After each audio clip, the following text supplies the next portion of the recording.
دوستو 7 اکتوبر کے اسرائیل پر ہونے والے حماس کے غیر معمولی حملے اور اس کے بعد اسرائیل کے جوابی کارروائیوں کی وجہ سے پوری دنیا تشویش کا شکار ہے۔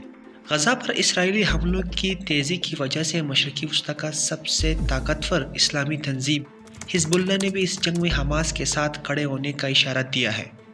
پوری مسلم دنیا میں حماس کے ساتھ کھڑے ہونے والی تنظیم حزب اللہ آخر کیا ہے؟ اس تنظیم کی تاریخ کیا ہے اور سب سے اہم، اس تنظیم کو کون سے ممالک کی مدد اور سرپرستی حاصل ہے؟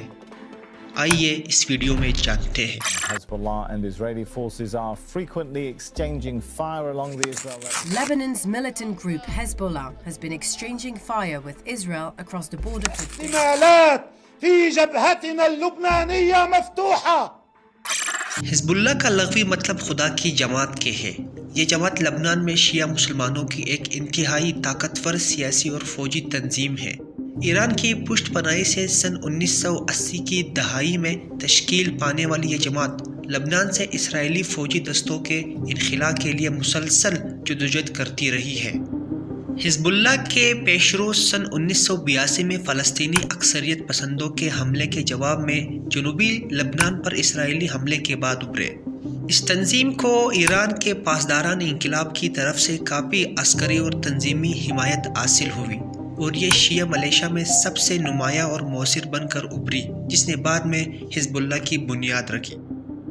ان ملیشیا گروپوں نے اسرائیلی فوج اور اس کے اتحادی جنوبی لبنان آرمی کے ساتھ ساتھ لبنان میں غیر ملکی طاقتوں پر حملے شروع کر دیے۔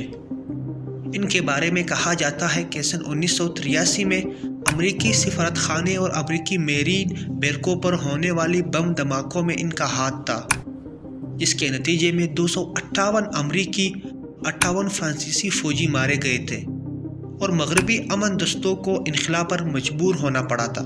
سن 1985 میں حزب اللہ نے باضابطہ طور پر ایک کلہ خط شائع کر کے اپنے قیام کا اعلان کیا، جس میں امریکہ اور سوویت یونین کو اسلام کے بنیادی دشمنوں کے طور پر شناخت کیا گیا اور اسرائیل کے خاتمے کا مطالبہ کیا گیا، کیونکہ ان کا کہنا تھا کہ اسرائیل مسلمانوں کے زمین پر قبضہ کر رہا ہے۔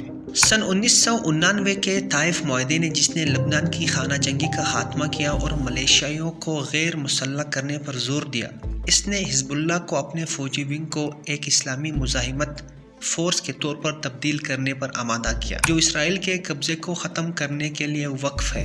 1990 میں شامی فوج کی طرف سے لبنان میں امن قائم کرنے کے بعد حزب اللہ نے جنوبی لبنان میں اپنی گوریلا جنگ جاری رکھی، لیکن لبنان کی سیاست میں بھی فعال کردار ادا کرنا شروع کیا۔ 1992 میں اس نے پہلی بار قومی انتخابات میں کامیابی سے حصہ لیا۔ دوستو، جب سن 2000 میں اسرائیلی فوجی پیچھے ہٹ گئے تو حزب اللہ کے سر ان کو باہر دھکیلنے کا سہرا باندھا گیا۔ سن 2008 میں جب لبنان کی مغربی حمایت یافتہ حکومت نے حزب اللہ کے نجی ٹیلی کمیونیکیشن نیٹ ورک کو بند کرنے اور بیروت کے ہوائی اڈے کے سیکورٹی چیف کو گروپ سے تعلقات کی وجہ سے ہٹانے کے لیے اقدام کیے تو حزب اللہ نے دارالحکومت کے زیادہ تر حصے پر قبضہ کر لیا اور حریب سنی گروپ سے لڑ کر اپنا جواب دیا۔ فرقہ وارانہ جھڑپوں کو ختم کرنے کے لیے لبنان کی حکومت پیچھے ہٹ گئی، کیونکہ اس میں 81 افراد ہلاک ہو گئے تھے اور لبنان ایک نئی خانہ جنگی کے دہانے پر پہنچ گیا تھا۔ اس کے بعد اقتدار کی شیئرنگ کے معاہدے نے حزب اللہ اور اس کے اتحادیوں کو کابینہ کے کسی بھی فیصلے کو ویٹو کرنے کا اختیار دیا۔ سن 2009 کے انتخابات میں اس نے پارلیمنٹ میں 10 نشستیں حاصل کی اور متحدہ حکومت میں شامل رہی۔ اسی سال کے آخر میں حزب اللہ کے سربراہ شیخ حسن نصر اللہ نے ایک نیا سیاسی منشور جاری کیا، جس میں گروپ کے سیاسی ویژن کو اجاگر کرنے کی کوشش کی گئی۔ اس نے 1985 کے منشور میں شامل اسلامی جمہوریہ کا حوالہ چھوڑ دیا، لیکن اسرائیل اور امریکہ کے خلاف سخت موقف برقرار رکھا۔ دوستو، حزب اللہ کی لبنان میں فوجی، سیکورٹی اور سیاسی طاقت کے ساتھ ساتھ اس کی فراہم کردہ سماجی خدمات نے ریاست کے اندر ایک ریاست کے طور پر اس کی ساکھ قائم کی ہے۔ اس کا حکومتی اداروں سے مقابلہ ہے، جس کی وجہ سے اس کے حریفوں کی طرف سے اس کی سخت تنقید کی جاتی ہے۔ بعض معاملوں میں اب اس کی صلاحیتیں لبنانی فوج سے زیادہ ہے اور سن 2006 کی جنگ میں اسرائیل کے خلاف ان کی عسکری قوت کا خاطر خواہ استعمال بھی کیا گیا ہے۔ حزب اللہ پر کئی سالوں سے خاص طور پر اسرائیلی اور امریکی اہداف کے خلاف بم دھماکے اور سازشیں کرنے کے الزامات لگائے جاتے رہے ہیں۔ اسے مغربی ریاستوں، اسرائیل، خلیجی عرب ممالک اور عرب لیگ نے دہشت گرد تنظیم قرار دے رکھا ہے۔ اسرائیل نے ایک طویل عرصے سے حزب اللہ کو حماس سے زیادہ طاقتور قوت کے طور پر دیکھا ہے۔ Centre for strategic and international studies کے مطابق بھاری ہتھیاروں سے لیس ایرانی حمایت یافتہ گروپ حزب اللہ کے پاس ایک اندازے کے مطابق 1,30,000 راکٹ اور میزائل ہیں۔ ان ہتھیاروں میں سے زیادہ تر چھوٹے ہیں اور یہ کسی شخص کے لیے قابل نقل و حمل ہے۔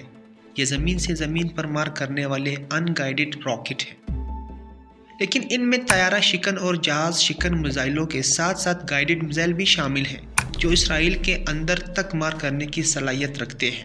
یہ ہتھیار حماس کے پاس موجود ہتھیاروں سے زیادہ جدید اور مضبوط ہے۔ دوستو، اتنے مضبوط ہتھیاروں کے ساتھ اگر حزب اللہ اسرائیل اور حماس کی جنگ میں مکمل طور پر شامل ہو جاتا ہے تو اس سے کون سے نقصانات اور فائدے ہوں گے؟ کیا عرب ممالک حزب اللہ کو سپورٹ کرے گی یا نہیں؟ ان سوالوں کے جواب کے لیے کمنٹ سیکشن میں اپنی رائے ضرور دیجیے۔ اور دوستو، اگر آپ کو زوراور کی ویڈیوز پسند آتی ہے تو چینل کو سبسکرائب کرنا مت بھولیں اور اپنے دوستوں کے ساتھ ضرور شیئر کر دیجیے۔ اللہ حافظ۔